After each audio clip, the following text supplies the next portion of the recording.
ಬೆಂಗಳೂರಿನ K R ಪುರದಲ್ಲಿದ್ದಂತ bar ಕಟ್ಟಡದಲ್ಲಿ ಕಾರ್ಯಾಚರಿಸ್ತಾ ಇದ್ದಂತ ಬಿಸಿಎಂ ವಿದ್ಯಾರ್ಥಿ ನಿಲಯ ಸದ್ಯ ಸ್ಥಳಾಂತರ ಆಗಿದೆ. ಸುವರ್ಣ ನ್ಯೂಸ್ ಈ ಬಗ್ಗೆ ವಿಸ್ತೃತವಾದಂತ ವರದಿಯನ್ನು ಪ್ರಸಾರ ಮಾಡಿತು. ಈಗ ಇಂಪ್ಯಾಕ್ಟ್ ಆಗಿದೆ. ಇಂಪ್ಯಾಕ್ಟ್ ಆಗೋದಕ್ಕೆ ಕಾರಣ ಯಾವುದು ಅಂತ ಕೇಳಿದ್ರೆ ಮುಖ್ಯಮಂತ್ರಿಗಳ ಕುಂದುಕೊರತೆಗಳ ವಿಭಾಗ. ಸುವರ್ಣ ನ್ಯೂಸ್ ವರದಿ ಪ್ರಸಾರ ಮಾಡಿದ 48 ಗಂಟೆಗಳಲ್ಲೇ ಸರ್ಕಾರ ಆಕ್ಷನ್ ತೆಗೆದುಕೊಂಡಿದೆ. ಬಾರ್ ಕಟ್ಟಡದ ಮೇಲ್ಭಾಗದಲ್ಲಿ ವಿದ್ಯಾರ್ಥಿ ನಿಲಯ ಆಯಿತು. ಮುಖ್ಯಮಂತ್ರಿಗಳ ಕುಂದುಕೊರತೆಗಳ ವಿಭಾಗ ಈ ವರದಿಯನ್ನು ಗಮನಿಸಿದೆ ಮತ್ತು ತಕ್ಷಣ ಸಂಬಂಧಪಟ್ಟವರಿಗೆ ಸೂಚನೆಯನ್ನು ಕೊಟ್ಟಿದೆ. ಹಾಸ್ಟೆಲ್ ಸ್ಥಳಾಂತರ ಆಗಬೇಕು. ಕಟ್ಟಡ ಮಾಲಕ ಮಂಜುನಾಥಿಗೂ ಕೂಡ ನೋಟಿಸ್ ಕೊಟ್ಟಿದೆ. ಬಾಡಿಗೆ ಪಾವತಿಗೂ ಕೂಡ ತಡೆಯೊಡ್ಡಲಾಗಿದೆ. ಪ್ರಜಾಸೇವೆ ಇಲಾಖೆ ತಕ್ಷಣ ಆಕ್ಷನ್ ತೆಗೆದುಕೊಂಡಿರೋದು. ಮುಖ್ಯಮಂತ್ರಿಗಳ ಪ್ರಜಾಸೇವೆ ಇಲಾಖೆ ತಕ್ಷಣ ಆಕ್ಷನ್ ತೆಗೆದುಕೊಂಡಿರೋದು. ಸುವರ್ಣ ನ್ಯೂಸ್ ಅಲ್ಲಿ ವರದಿ ಬಿತ್ತರವಾಗ್ತಾ ಇದ್ದಂತೆ ಅದನ್ನು ಗಮನಿಸಿದಂತ ಪ್ರಜಾಸೇವೆ ಇಲಾಖೆ ತಕ್ಷಣ ಅಲರ್ಟ್ ಮಾಡಿದೆ. ಸಂಬಂಧಪಟ್ಟವರಿಗೆ ಸೂಚಿಸಿದೆ ಕ್ರಮ ಕೈಗೊಳ್ಳಿ ಅಂತ. ಅದರಂತೆ ಹಾಸ್ಟೆಲ್ ಸ್ಥಳಾಂತರ ಮತ್ತು ಕಟ್ಟಡದ ಮಾಲೀಕನಿಗೆ ನೋಟಿಸು, ಬಾಡಿಗೆಯನ್ನು ತಡೆ ಹಿಡಿಯುವಂತ ನಿರ್ಧಾರ.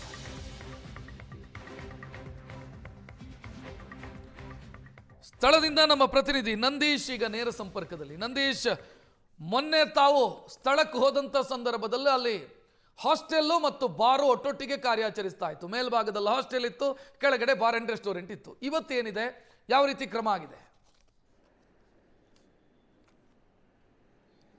ರಕ್ಷತ್, ಏನಂತಂದ್ರೆ ಕಳೆದ 4-5 ದಿನಗಳ ಹಿಂದೆ ಏಷ್ಯಾನೆಟ್ ಸುವರ್ಣ ನ್ಯೂಸ್ ಬಾರ್ ಕಟ್ಟಡದಲ್ಲಿ ಬಿಸಿಎಂ ಹಾಸ್ಟೆಲ್ ಇದೆ ಅನ್ನುವಂಥ ಒಂದು ಸುದ್ದಿಯನ್ನ ಪ್ರಸಾರ ಮಾಡಿತ್ತು. ಮುಖ್ಯಮಂತ್ರಿ ಡಿ.ಕೆ. ಶಿವಕುಮಾರ್ ಅವರು ಏನೋ ಒಂದು ಹೊಸ ಯೋಜನೆಯನ್ನ ಜಾರಿಗೆ ತಂದಿದ್ದಾರೆ, ಪ್ರಜಾಸೇವಾ ಇಲಾಖೆ ಅನ್ನುವಂಥದ್ದು. ಈ ಒಂದು ಮುಖ್ಯಮಂತ್ರಿಗಳ ಕುಂದುಕೊರತೆಗಳ ವಿಭಾಗದ ಅಧಿಕಾರಿಗಳು ಈ ಒಂದು ವರದಿಯನ್ನ ವೀಕ್ಷಣೆ ಮಾಡಿರುವಂಥದ್ದು. ಸದ್ಯ ನಾವು ಬಾರ್ ಕಟ್ಟಡದ ಮುಂಭಾಗದಲ್ಲಿದ್ದೀವಿ.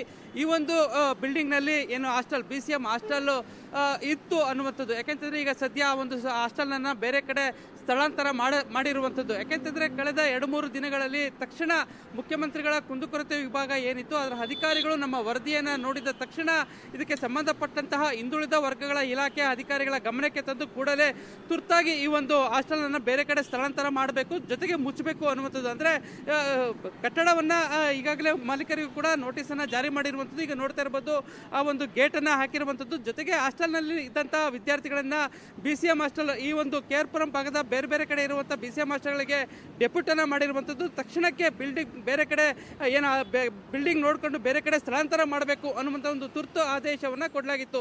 ತಕ್ಷಣಕ್ಕೆ ಏನು ಮುಖ್ಯಮಂತ್ರಿಗಳ ಕುಂದುಕೊರತೆಗಳ ವಿಭಾಗದ ಅಧಿಕಾರಿಗಳು ಏನಿದ್ದಾರೆ ಅದಕ್ಕೆ ಸ್ಪಂದಿಸಿ ಈ ಒಂದು ಕ್ರಮವನ್ನು ಜರುಗಿಸಿರುವಂಥದ್ದು. ಜೊತೆಗೆ ನೋಟಿಸ್ ಅನ್ನ ವಾರ್ಡನ್ಗೆ ನೋಟಿಸ್ ಕೊಟ್ಟಿರುವಂಥದ್ದು.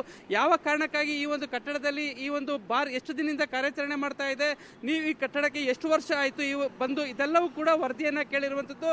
ಇನ್ನೊಂದು ವಾರದಲ್ಲಿ ಅಂದ್ರೆ 15 ದಿನಗಳ ಒಳಗಾಗಿ ವರದಿಯನ್ನ ಕೊಡಬೇಕು ಅನ್ನುವಂಥದ್ದು ಕೂಡ ಹೇಳಿರುವಂಥದ್ದು. ಹೀಗಾಗಿ ಸದ್ಯ ಹಾಸ್ಟೆಲ್ ಬೇರೆ ಕಡೆ ಸ್ಥಳಾಂತರ ಆಗಿರುವಂಥದ್ದು.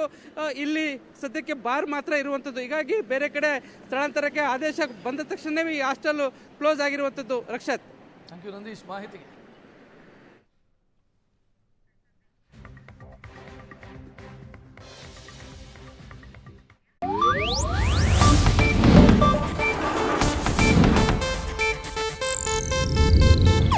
ಇದು ಏಷ್ಯಾನೆಟ್ ನ್ಯೂಸ್ ನೆಟ್ವರ್ಕ್ ಪ್ರಸ್ತುತಿ.